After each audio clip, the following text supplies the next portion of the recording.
Word.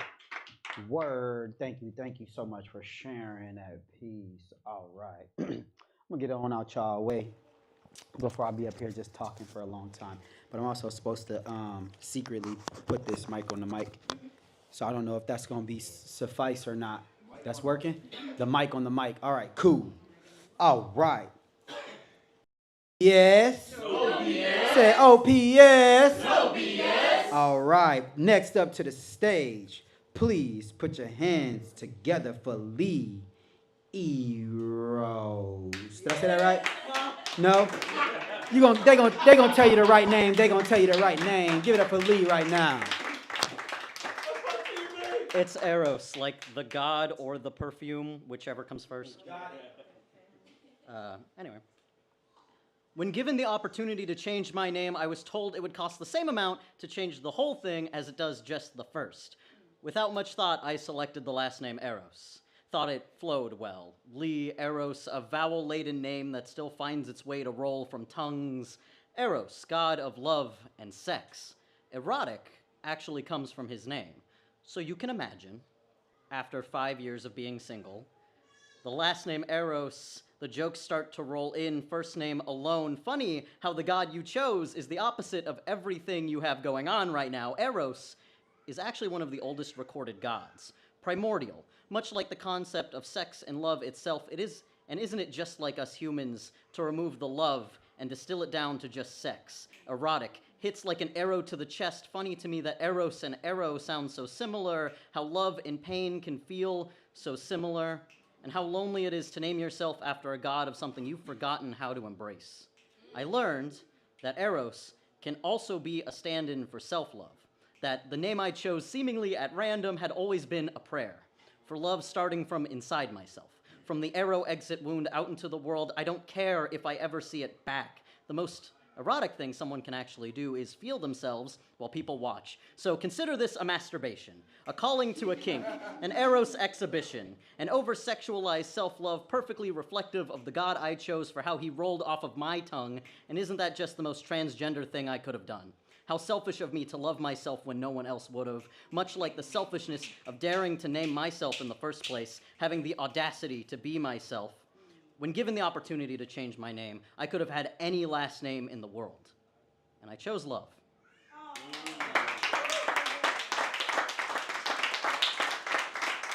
Uh, so I'll do one more. You'll have to bear with me with this one, all right? I don't give a fuck about Ron DeSantis, microplastics, or a man in a cheetah print tie telling women how to live their lives. The only thing I care about right now, in this very moment, is Taco Bell nacho fries.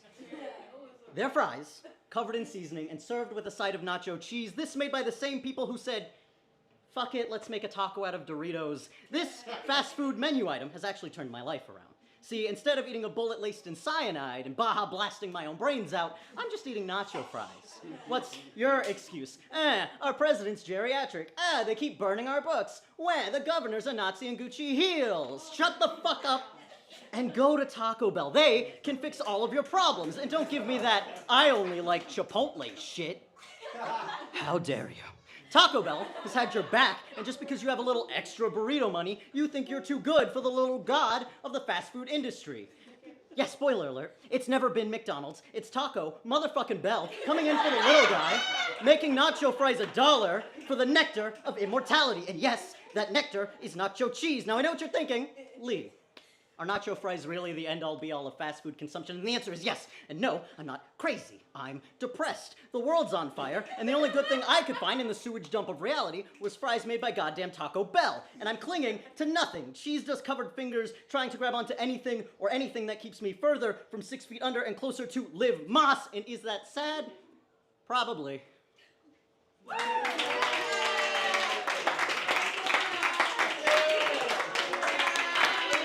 Let's go.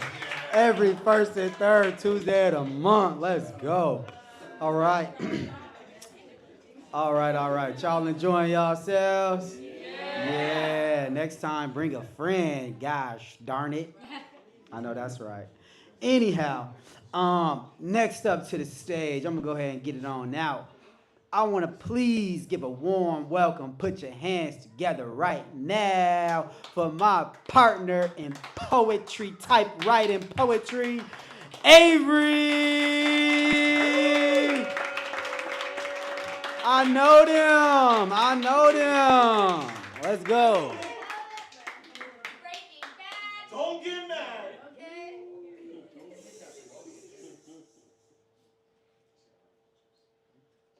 Sometimes, when I'm given a present, I wish that I could leave it unopened. Because for that moment before I tear off the wrapper, it could be anything. And in being anything, it is everything. Its decorative disguise conceals the possibility of everything I could ever imagine or hope for it to be. Until I unwrap it, and it's revealed to be just one thing. And even though that's all it ever was, it somehow feels like something less. I like waking up early on Sunday mornings, watching the sun crawl its way out from behind the curtains, knowing that a whole day lies before me and I could do anything. I'd prefer to leave my vacation days unused, because as I watch the time accrue, I can imagine traveling fantastic trips across the world, staying nights in the most eclectic hostels I can afford, can revel in the freedom of believing that I could go anywhere. I'm inclined to leave my money in the bank, to keep my gas tank full. I like the time right before a holiday when the air is filled with anticipation, and I haven't yet decided whether this all makes me an optimist or if I'm doomed to live a life of disappointment, because for all my hoping, things never end up quite as great as I'd imagine them to be. I enjoy meeting new people, hearing their new names, presented as a blank slate on which to project all of my preconceived idealizations and aspirations for who they're going to be. If we maintain a conversation long enough, I'll have time to start dreaming up a perfect version of them in my head, peering down from a non-existent pedestal, which I'll mirror them up against, as we unwrap all of our decorative disguises and reveal that they were never going to be everything I imagined or hoped for them to be. As I learn that they, as they have always been, are a complex individual composed of their own talents, faults, and dreams, that they are beautiful in their own right, and that in the midst of our muddled attempt at communication, they've dreamt up an idealized version of me. I have this fear that as I go on measuring reality against my endless dreams, I'll reach the end of my life and look back and think, that was all there ever was. I can only hope that when I reach that point, I'll be able to follow with, it was enough.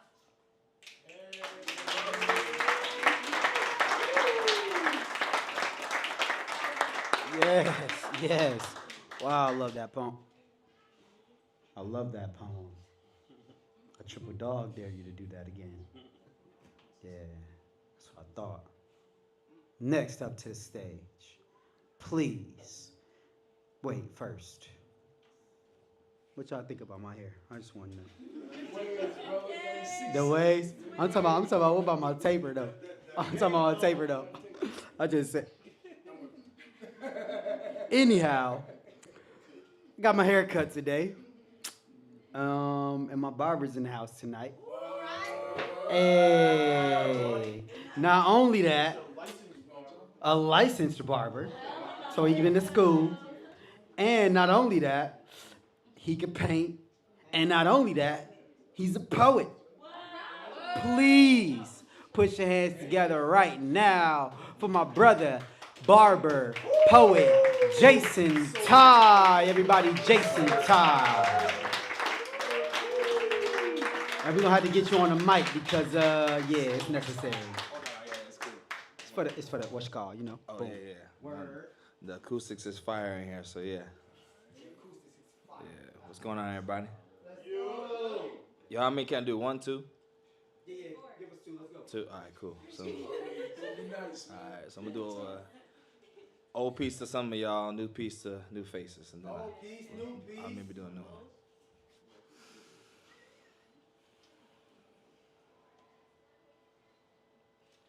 I realized the devil was telling me some real lies, so open up my real eyes so I can start living my real life. I said, I realized the devil was telling me some real lies, so open up my real eyes so I can start living my real life. I said, I realized the devil was trying to tell me some real lies, so I opened up my spiritual eye, and that's when I really realized that if you live your real life, people will gravitate to you like a magnet to focus on your state of mind, to make sure you read and open up the basic instructions before leaving earth so you can understand the spiritual side, to focus on the reason that you truly are alive, to make sure you realize what you realize and live your real life.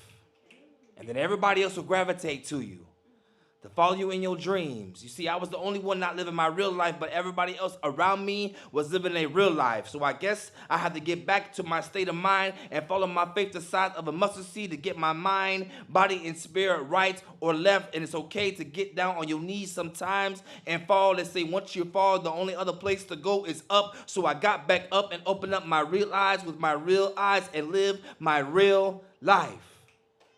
And that's when everybody else started gravitating to what I was realizing with my real life. And I focus on the reason that I focus on my paint as it dries. I sit back and watch the paint as it dries. They say aerosol might get you high, but the oil base takes a long, long time to dry. So I sit back and watch this paint as it dries. And I stay focused when I look at God's paintings all the time. You better snap a picture, because I promise you it's not going to look the same today, tomorrow, or yesterday. God's abstract paintings never look the same. You got to sit back and open up your spiritual eye so that you can truly realize what you'll realize and live your real life. Because I promise you, everybody else around you will start living their real life because you follow in your dreams, making sure you realize what you'll realize and live your real life. Ty. Y'all, the acoustic sounds amazing in here. Ooh, I like this. How y'all feeling? All right, I'm gonna do this. I'm still working on this piece. It's kind of a new piece. Kind of a new piece. Man, these lights is bright though. I ain't gonna. I'm sweating bullets up here.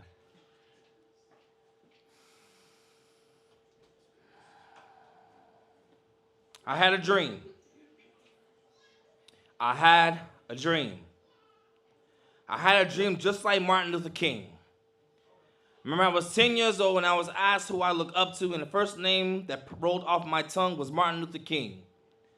The reason because he believed that everybody should follow in their dreams. Doesn't matter if they're white, black, or green, short or tall, gay or straight. As long as you had heart beating out your lungs, you had to focus on the reason that you truly was alive. So it didn't take me no second chance to speak the words from out of my mouth that rolled off my tongue, Martin Luther King, because I really believed in his dream. That I can one day have a dream. To focus on the reason that I truly am alive, to be this thing I call as an artist, so I can focus on my dreams inside my mind. And I think the dream that King had was not just for me, so I had to make sure I leave these legacies behind for everybody else to get a chance to eat from these dreams. So I thank God for King's dream, because I once had a dream that I would be able to do the things from my heart's code, to live this beautiful thing called life, to focus and inspire other people to live their dream. So I thank God for Martin Luther King's dream, because he once had a dream, so now I have a dream.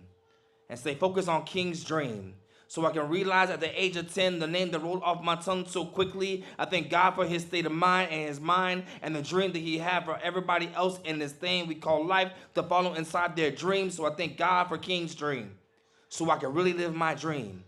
I sit back and think about all the things that come to my mind. I thank God for this thing they call a dream, to make sure I lived until the day that I died, to make sure that every gift and talent is the one that carries me to the grave and not the other way, as I look into the grave and say, this guy Ty gave it everything. He at least gave me one try. At least he gave it one time try. Even if it didn't work, it's okay. At least he tried one time to get this thing called life, right or wrong. He at least gave me a try. And he didn't bury these dreams in the grave. I make sure that I give it everything. As I sit back and watch the paint as it dries, I thank God for these dreams that I live, and thank God for King's dream. So I once had a dream. I once had a dream. I once had a dream. But today, I get to live that dream. Peace and blessings, y'all. Peace. Follow me on the gram.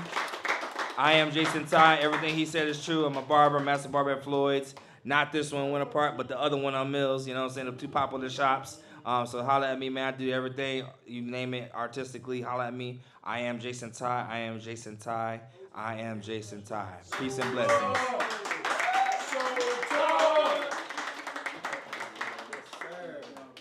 Wow, wow. Dang. I can never forget.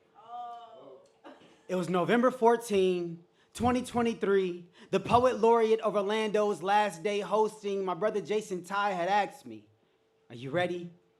Forgetting what he could possibly mean, I proceeded to speak, but before I could completely respond, a light came on and I was reminded how over a decade at Dandelion literally downloaded itself into the establishment in which I was standing, shifting its culture to coffee, costing a few creatives, but would of course again gain more. I mean, it's diverse word.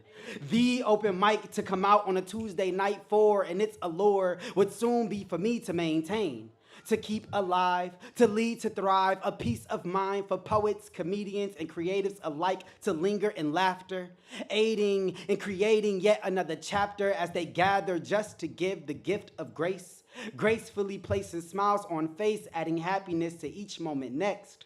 Because the kind of connection built in this community, compliments of Mr. Welcome, has become a melting pot of creativity, its potential evolving continuously as it gives each an opportunity to be seen, to be heard, to be free as birds, as drums of ears hear and lips speak their very own spoken words. So if I ask, was this night diverse? Word. Should be your response as we pay homage to Sean, sending all on safe travels home. Until next time, peace, love, and poetry.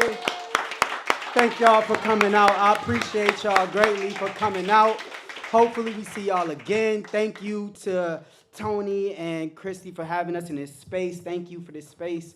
And it's gonna be a good time, man. Thank y'all for coming out. Safe travels to you all. Maestro, if we could please get some music on the way, y'all. Y'all have a good time. Please take all that food. I don't want none of it at home. Thank you. Tip the barista, the bartender, please. Thank you, thank you. Y'all have a good one. Good night.